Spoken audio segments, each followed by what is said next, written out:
All That's Left is made possible by our Patreon supporters.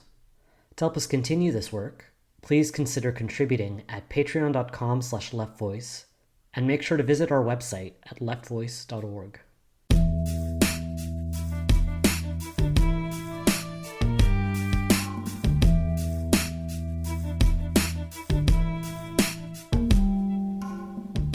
Welcome to All That's Left, a podcast from Left Voice. My name is Oden.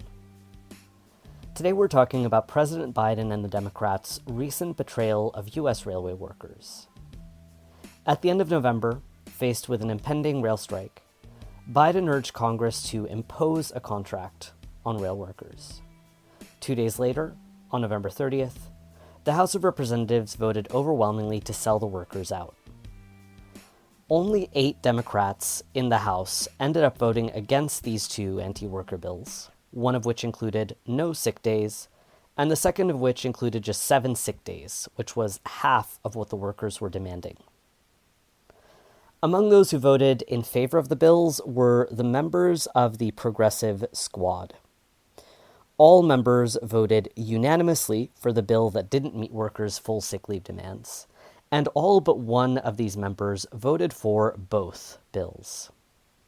In other words, the so-called pro-labor president and members of the House that have been endorsed by or are members of the Democratic Socialists of America sold out workers and actively undermined class struggle. Today, Left Voice editor James Hoff is back on the podcast, and we're also joined by Jason Koslowski, a college professor and union organizer in Philadelphia. James and Jason go over the background of the rail situation and the events that led up to it.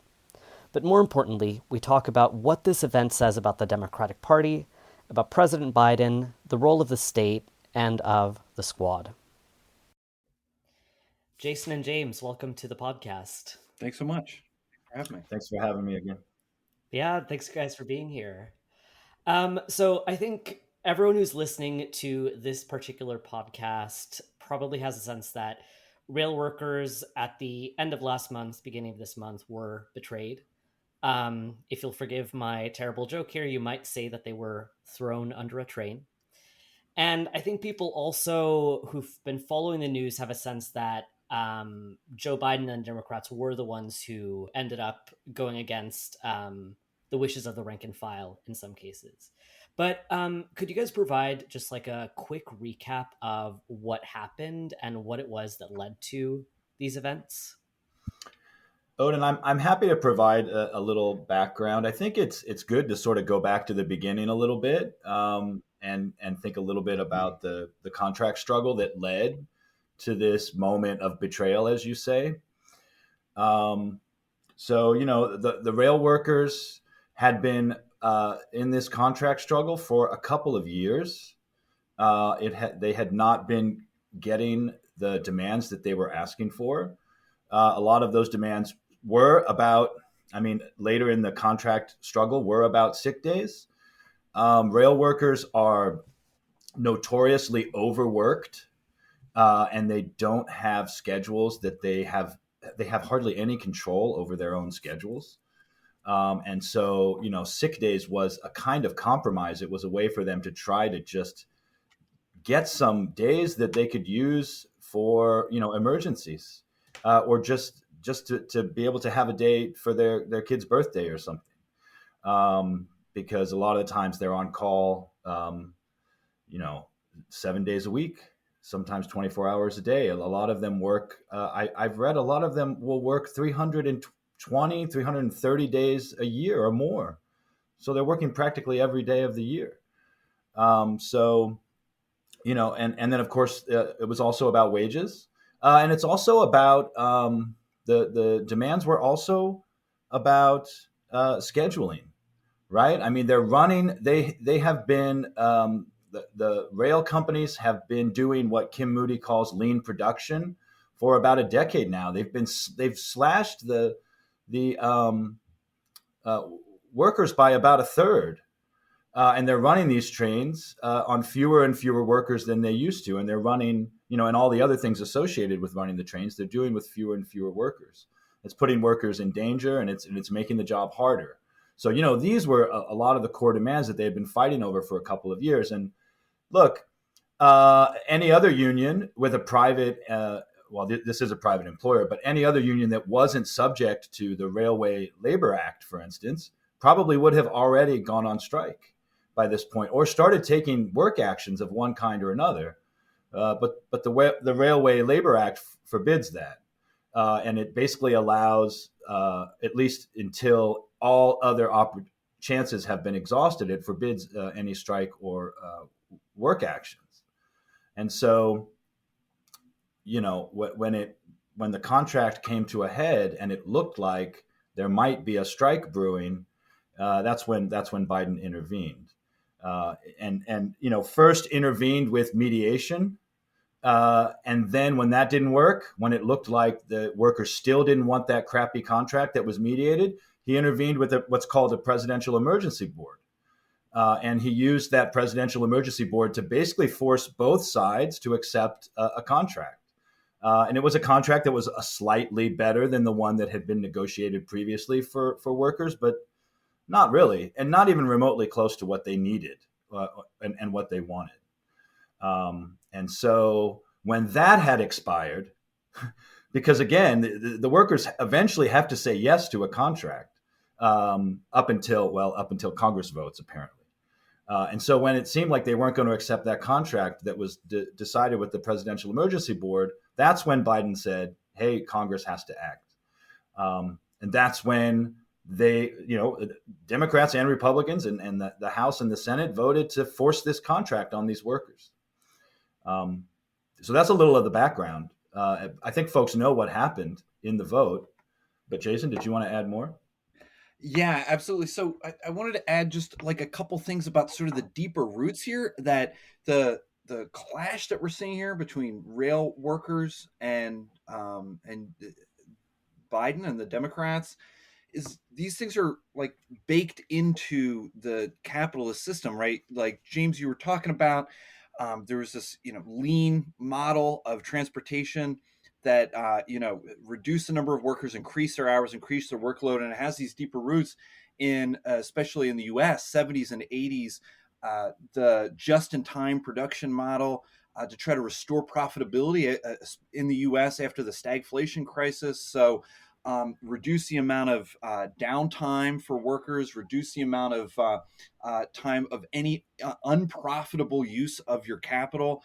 And so all of that has meant that transportation logistics have become really brittle. You're working now with fewer workers on really sort of fragile lines of transport. Things have to get to places and move on very quickly.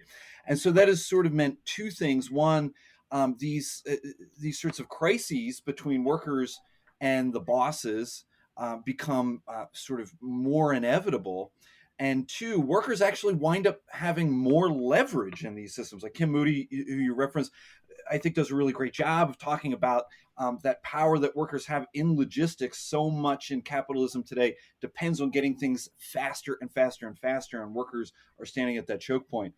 But there's also this economic problem happening right now. Why would the Dems, who claim to be pro-labor, shut down union democracy, attack union workers right now? Well, all of the signs are pointing towards a recession.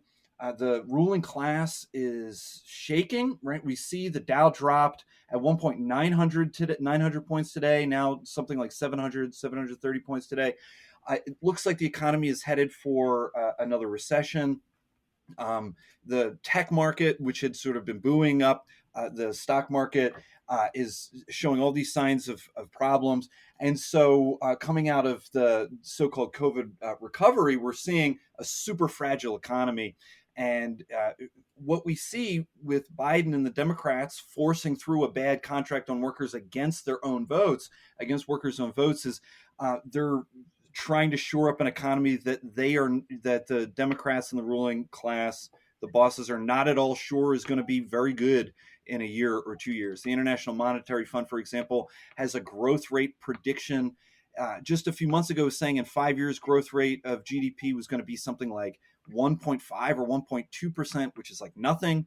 typically bourgeois economists say 2% GDP growth is a sign of health. We're talking about 1.2 in 5 years, and they've moved that timeline up. It's that stagnating growth looks like it's coming even sooner. So I think we see, what does Marx say, that the politicians are the executive board of the ruling class. We see the Democrats stepping in to try to preserve profitability for the ruling rich.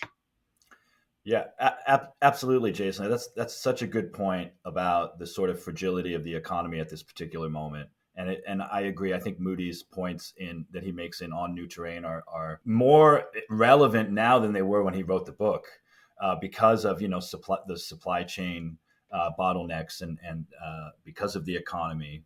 And yeah, I think it's clear that when Biden first intervened before the election to force that second contract through, that was on his mind, that a rail strike was really going to hurt his image as someone who can lead the economy, as it were.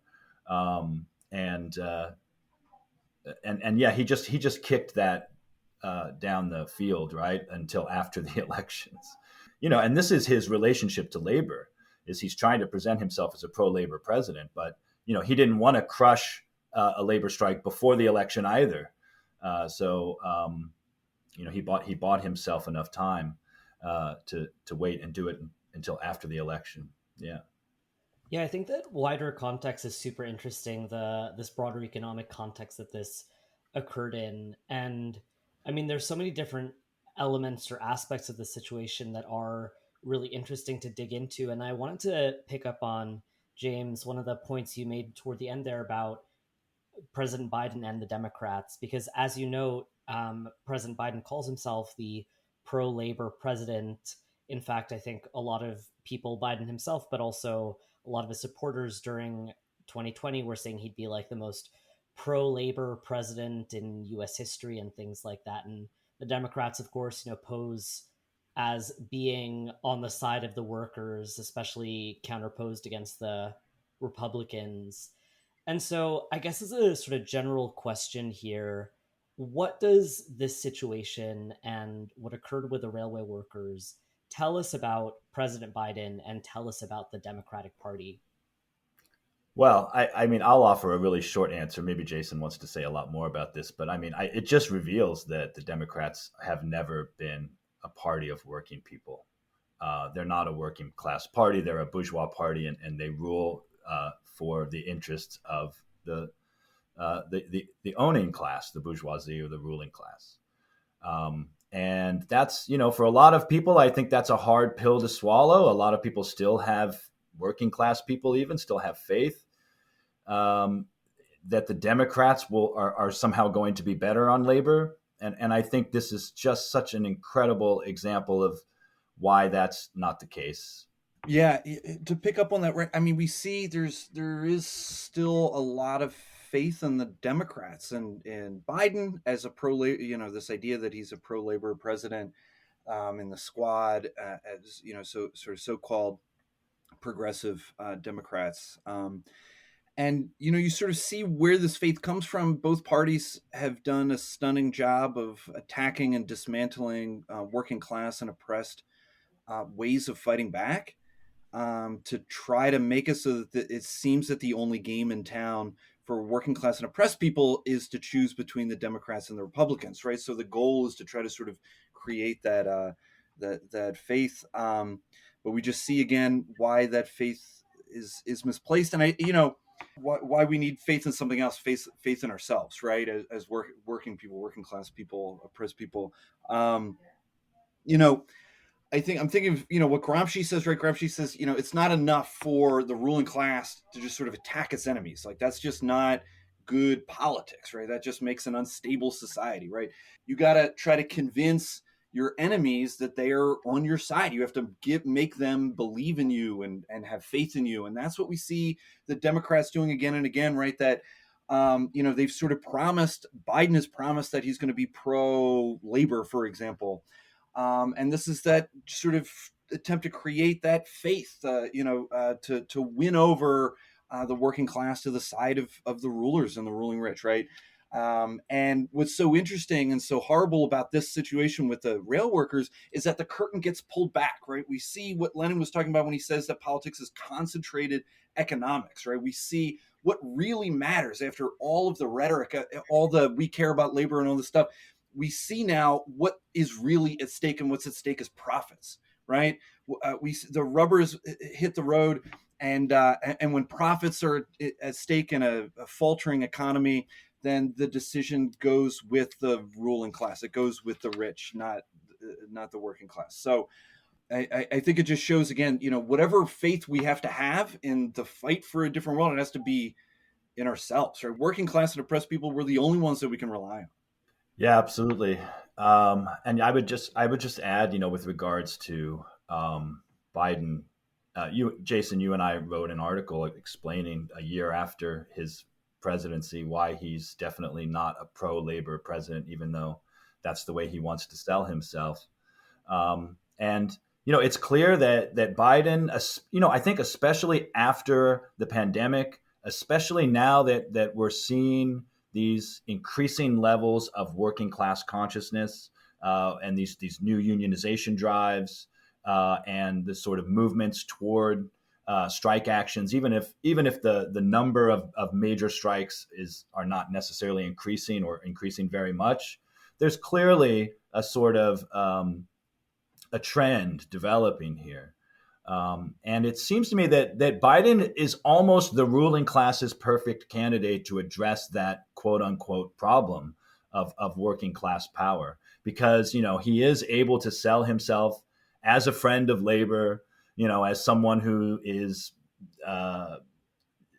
friendly with the labor bureaucrats. His new Labor Secretary Marty Walsh, has these kinds of working class bona fides, as it were, and he's made a lot of promises as well. Promising to pass the PRO Act, for instance, and he's come out in support of labor unionization at like Amazon and other places. But then he also turns around and he uses the stick as well as the carrot, and this is an example of that. And I think he's sending a message to his labor bureaucrat friends that you're only going to have so much room to work with here, and sending a message to working people that actual working class organization using the methods of working class struggle like strikes are not the way to go. That is what Biden is trying to tell the working class, I think. And what he's trying to tell them, and I think, and I imagine we're going to get to this, Oden, when we talk about the squad, but, I think he's using the progressive wing of the Democratic Party as a way of sort of getting people to buy into this idea that that working people can make gains by using the legislature, by working within the halls of power, by using the state as an arbiter in class conflict. And that's how movements are co-opted. And I think that is one of the things that Biden is up to right now. Yeah, can I add a few things to this? So first, yeah, I think we see again and again this dynamic of Democratic Party sort of puts itself out there as this pro-labor party and then betrays or undercuts exactly that thing. And I think it's so important to see the problem here is not this or that Democrat, right? The problem is not that there isn't a good enough Democratic president or good enough senators. This party was built over the better part of about a century by the ruling class to be their vehicle, right? It's not just a bucket sitting there that you can just sort of fill up some radical stuff and make it better. It's a sophisticated, massive, hyper hierarchical bureaucracy to ensure that the result you get is good for ruling rich people, right? Just look at the revolving door between functionaries in the Democratic Party and the corporate world. Just look at the mega donors that to the Democratic Party.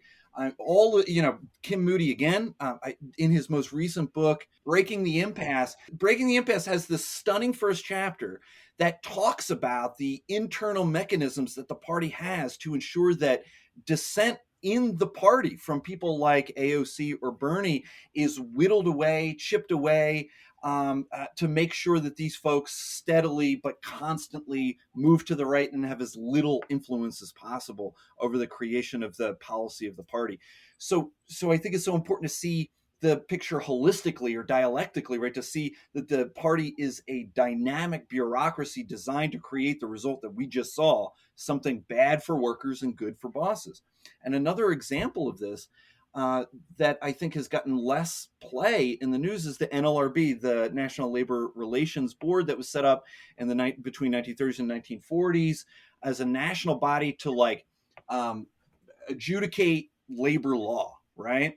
And Biden has made these grand statements about the NLRB. He's changed the composition of the NLRB to be apparently more pro-worker. Okay, but the NLRB is radically underfunded. It's profoundly hard for it to enforce any of the things that people point to and say, oh, look, this is like a really great pro-labor thing. And so this is another example, I think, of a really sophisticated bureaucracy designed to undercut worker power.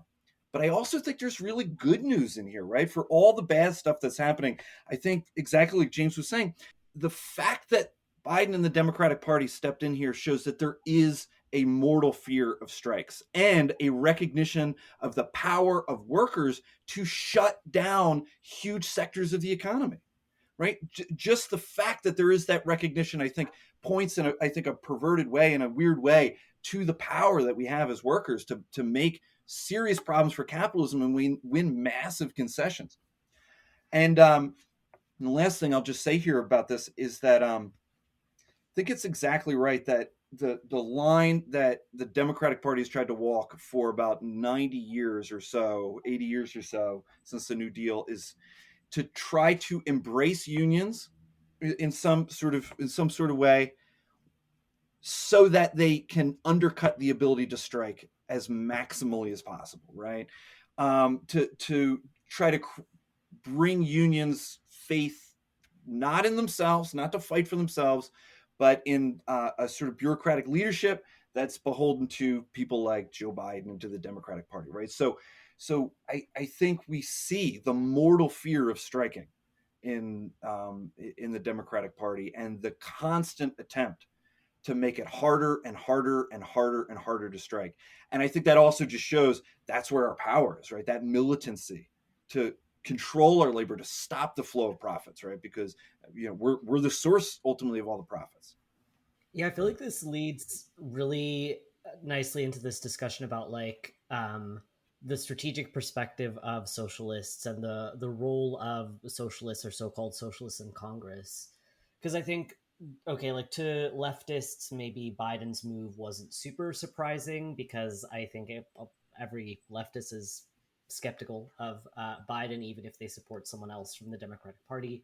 But I mean, I do think a lot of people on the left were surprised and disappointed in what the squad did, as you guys have both alluded to. So, just for any listeners who maybe aren't super up to speed on what happened, the squad, which is composed of Alexandria Ocasio-Cortez, Jamal Bowman, Ilhan Omar, Rashida Tlaib, Ayanna Pressley, Cori Bush. I think that's pretty much it. All of them ultimately voted to impose the contract, even if I think Rashida Tlaib refused to vote on just like one of the measures or something like that.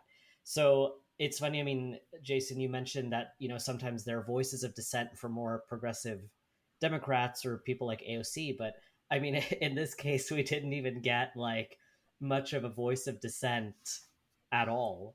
So I wanted to dig a little bit deeper into some of these topics you guys just mentioned and what this ultimately says about like the squad and the squad's politics.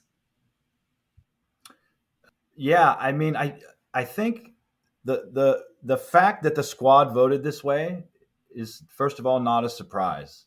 I think that for a lot of working people watching that vote, it felt like a betrayal. But I think that vote is really consistent with the politics of the progressive wing of the Democratic Party, which is to really just try to be a little bit to the left of the ruling class, to try to make they operate with the idea of making things a little bit better in a slow manner. And the fact that so many of them, with the exception of Tlaib, voted for that original resolution to basically force this contract on these workers, they did it as a legislative maneuver. I mean, in their eyes, and they were fighting for the workers. They were doing this because they wanted to get a slightly better contract for this particular group of workers. And from their sort of narrow legislative perspective, agreeing to that first piece of legislation was the way to get those sick days. And that is just so indicative of the failure of the entire political strategy of the Squad, of the progressive wing of the Democratic Party, of the Democratic Socialists of America who support them, and of this idea among working people in the left everywhere that we can work within the Democratic Party to either pull them further to the left or to just win gains until we have enough seats to do something of some actual substance. And so, I don't know if I would call this a betrayal so much as just the inevitable result of a terrible politics. And this is just really highlighting the failure of their politics. I don't have a ton to say about this that would go beyond what James said. Other than this, I think we see the internal mechanisms of the Democratic Party as a bureaucracy working really, really well here, right? That for the Squad to dissent in some serious way and insist on worker democracy or something is almost unthinkable, because it would pit them so seriously against the party leadership when it comes to an issue that is of absolute existential importance for the leadership of the party and for the ruling class, right? Profits at a time when it looks like the economy's going down the toilet, right? And so there's all of these mechanisms inside the Democratic Party to enforce that party discipline. For example, dissenters won't get help with their elections. They won't be put on the committees that they want to be put on. They won't have influence within the party, and so on and so forth. So there is inside the party itself these carrots and sticks to ensure party discipline. So the problem is not like, if we just had just a real radical in the Democratic Party, that this party is a system that makes sure that doesn't happen, right? So it's a systemic issue. No, I think that's a super important point, Jason. Yeah, this isn't the failure of one or two representatives, and not only the political failure on the part of the Squad. You're right; it has to do with the structures of the party itself, and that's why working people can't build power within the Democratic Party. I mean, there's lots of reasons, but that is one of the primary reasons. I agree with you, and of course, that's why working people need to build a party of their own and stop messing around with the Democrats. Yeah, James, you mentioned earlier the DSA, the Democratic Socialists of America, and that organization is a really important piece of this discussion that we're having about the Squad and the more progressive elements of the Democratic Party. Could you guys talk a little bit about how DSA leaders responded to this? And I was hoping also to discuss a little bit about like what these events and what the Squad did and things like that, what that says about DSA leaders' strategy. The article that came out that was from Branco about the deal came out right after the deal. It was a celebration. That's Jacobin's Bronco Marcheteach, right? Yeah, that's right. Thanks. So for Jacobin, it was like spiking the football and celebrating, and that was a concession, right? The unions were asking for 14 days. They got 7 rammed down their throats. That's a concession, right? So just on that small part alone, I think is awful. Let alone the fact that this is completely stomping on actual worker democracy, right, on the actual votes of a majority in these in the railway unions. The Jacobins' position has been sort of all over the place on this. I think Mark Heddich's was particularly bad, a particularly bad early take on it. I mean, with regards to the DSA, though, I mean, a lot of these members of the squad are DSA members themselves. AOC, Jamal Bowman, I believe Corey Bush is also. Is that correct? I'm not certain. And the DSA has not responded to this betrayal with any kind of actual with any real criticism. The National Political Committee released a statement in which they said they were disappointed with the votes that their members took, and that was effectively it. The National Political Committee issued a statement basically saying, we don't think that you made the right vote, but there's no consequences for it. And that statement did not say anything about it. It didn't offer any censure.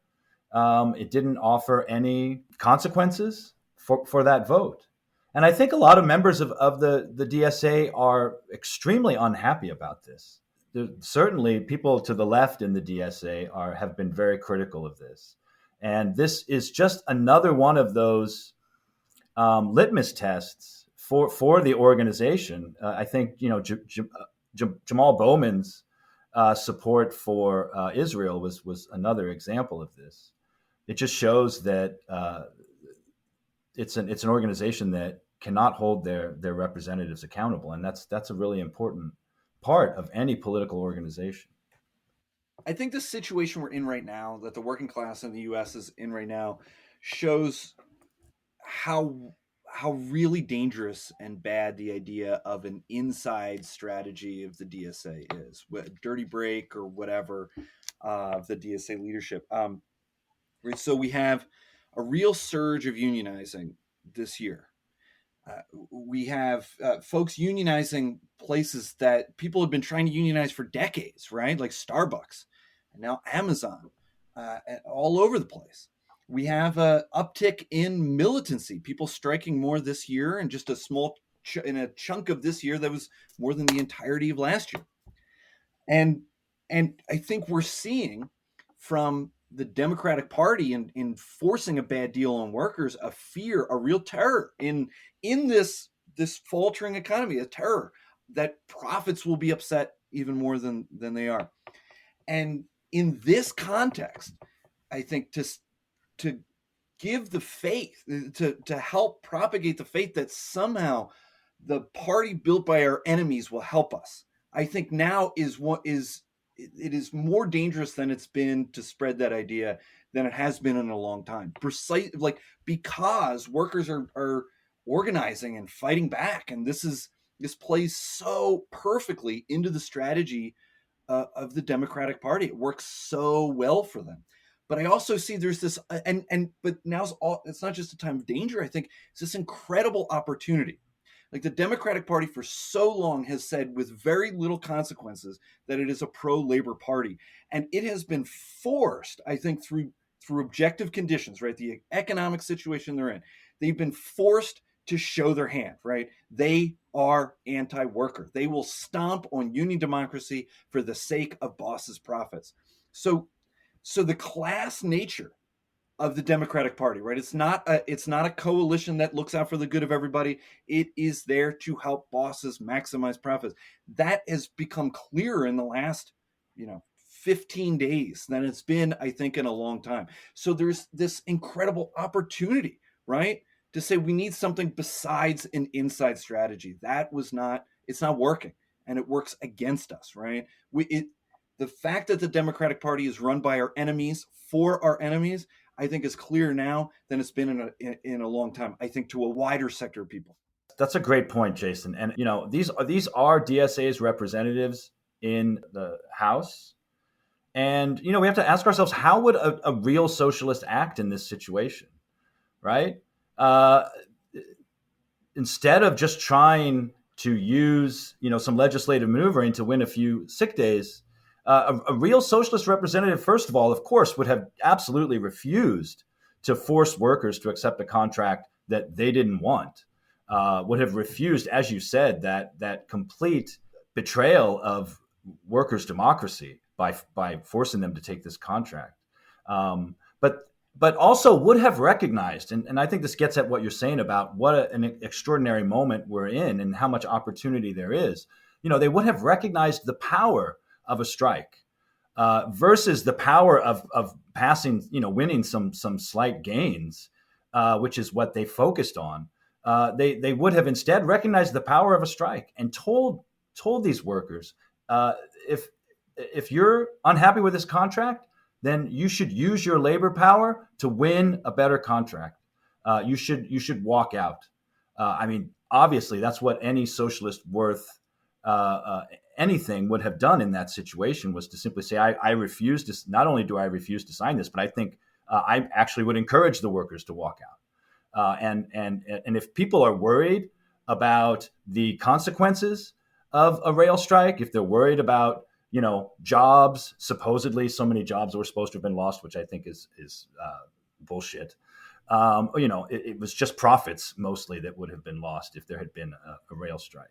But they would have said, look, if we're worried about this, then the rail companies should cough it up. They're making incredibly record profits for at least the last 2 years. They've been making skyrocketing profits off of these workers who we know are being worked to the bone. Like I said, working 300 days a year sometimes. That would have been like the bare minimum for an actual representative of the working class to do. And that carries a lot of power and a lot of weight. And that would have provided a chance to really change people's minds about the power that they have as working people, not just rail workers, but workers everywhere. But instead, the squad sent the exact opposite message to working people. They sent them the message that if you just keep voting hard enough, if we can just get enough of us in here, next time we'll succeed and we'll win some sick days, or we'll get a slightly better contract. That's a really dangerous idea, and it's as we've been talking about, Jason. It's one that the Democratic Party has used to its advantage for almost a century. Yeah, can I add on to that too? This is right.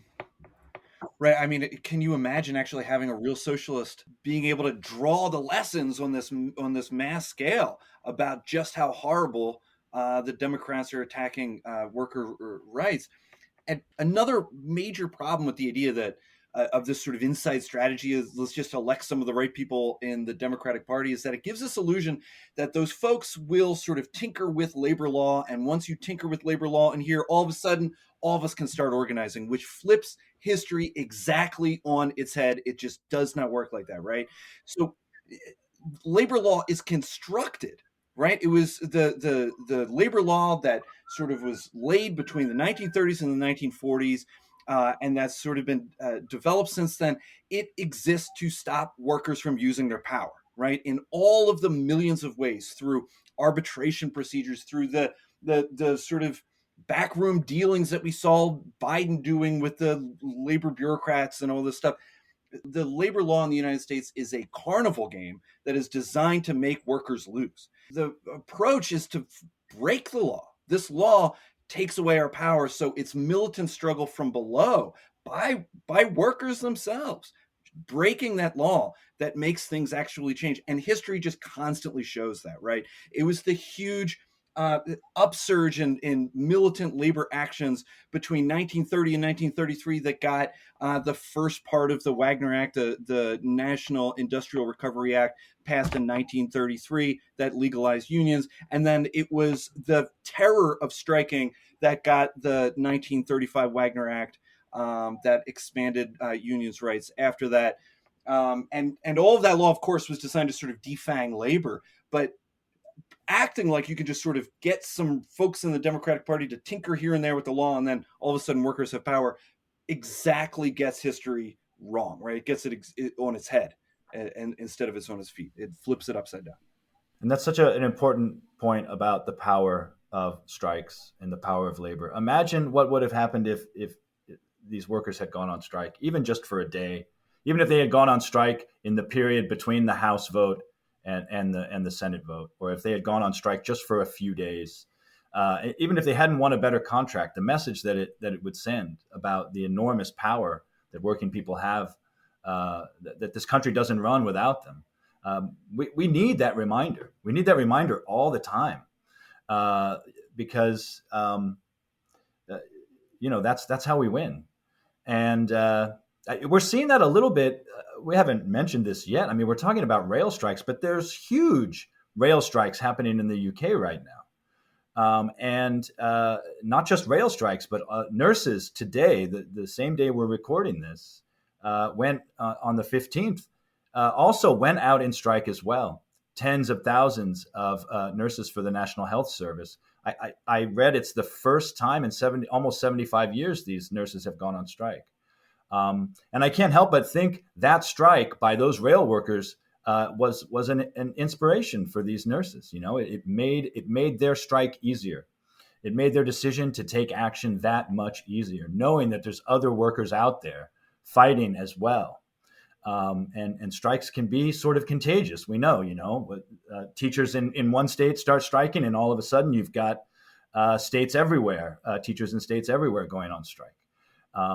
This could have been a moment like that. And the DSA's representatives squelched that and seemed to, and not only did they squelch it, they acted like they were doing the right thing by doing that.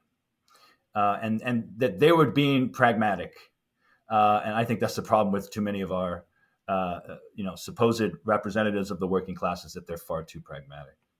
Yeah, and just to add to this as well, is that strikes win major things for the working class way past just the bargaining units that are in question. So an example is, 50,000 grad workers on strike in California. And I'm here in Philly. I teach at Temple University. Grad students here, watching that closely, talking about it, discussing it. They were taking grad students here at Temple took a strike authorization vote, 98% authorized. All of a sudden, my brother-in-law goes to University of Pennsylvania grad school. They got a 40% raise. Right. And that's not a mistake, right? The bosses are watching all of this. So these material gains for the working class happen not just in this one place, but when workers start flexing the muscles that they have, everybody starts taking notice. Definitely other workers and the bosses as well. So to squelch a strike is bad, just up and down the line. So I feel like this brings me to a question that I kind of wanted to conclude with. When I want to look a little bit to the future, I guess the last thing I wanted to ask you both was, what does this mean for labor and for the labor movement? And you've both already touched on this a little bit, but how do we fight back against these kinds of attacks? And what really is the way forward for workers and for the left as a whole? I think we have to be pretty honest about what has happened. This is clearly a defeat for the labor movement. I think it's certainly not a defeat of the labor movement. It's not a definitive defeat in any ways. It's not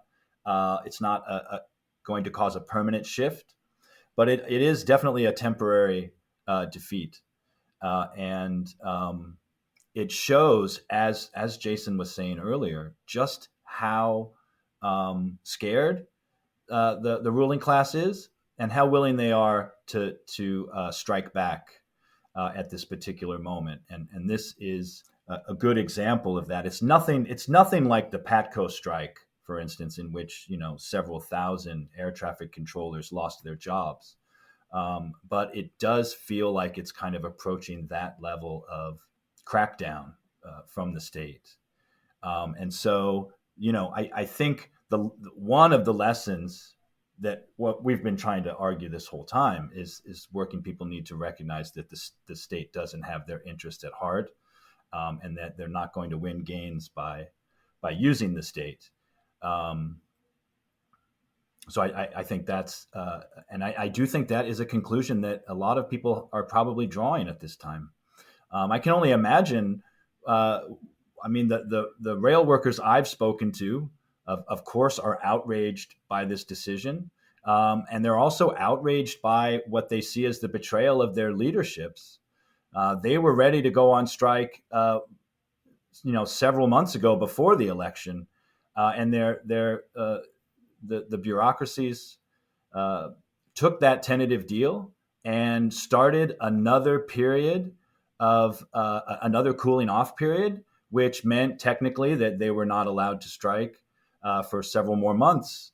And a lot of rail workers saw that as a real betrayal. The things I was talking to folks about and the things I was reading online on like Reddit were basically saying, "Hey, look, we were ready to go, and the day before you pulled the rug from under us, and we lost all of that power and all of that momentum." And it turns out that is exactly what happened, because 6 months later or so, when after the election, they weren't able to go out and strike in response to this congressional vote.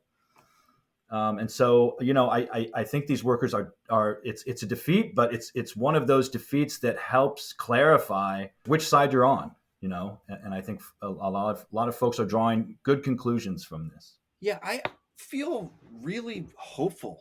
Uh, so right, James, I know we say it's a defeat, but I think the way I've been thinking about it too, and I agree with what you're saying, but the way I think about it too is it's a defeat for what?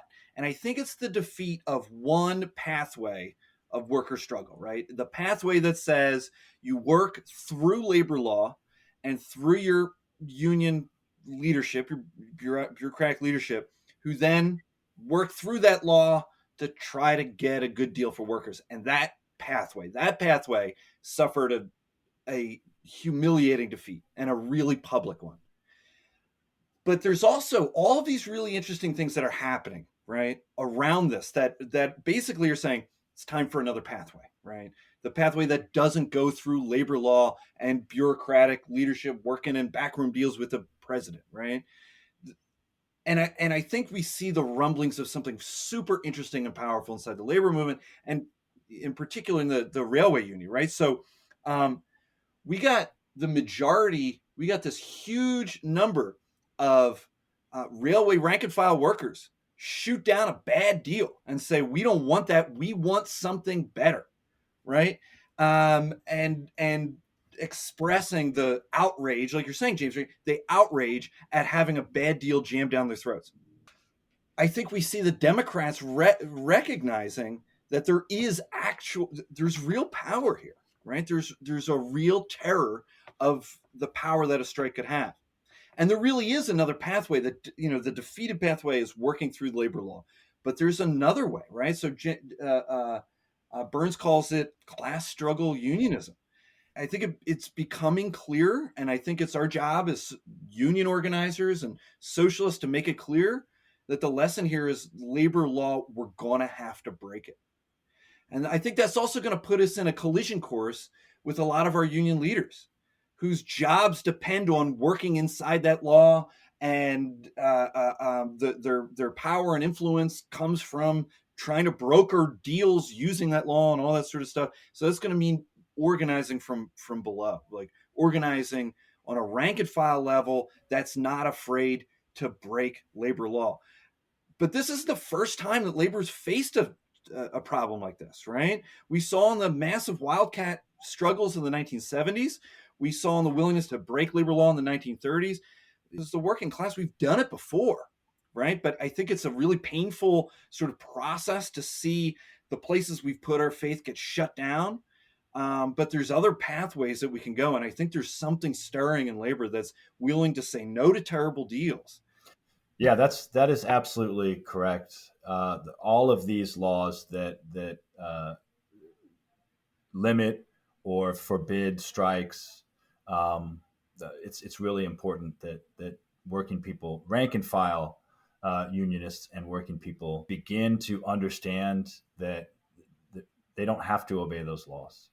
and to take them on and to dismantle them by breaking them, by going on strike.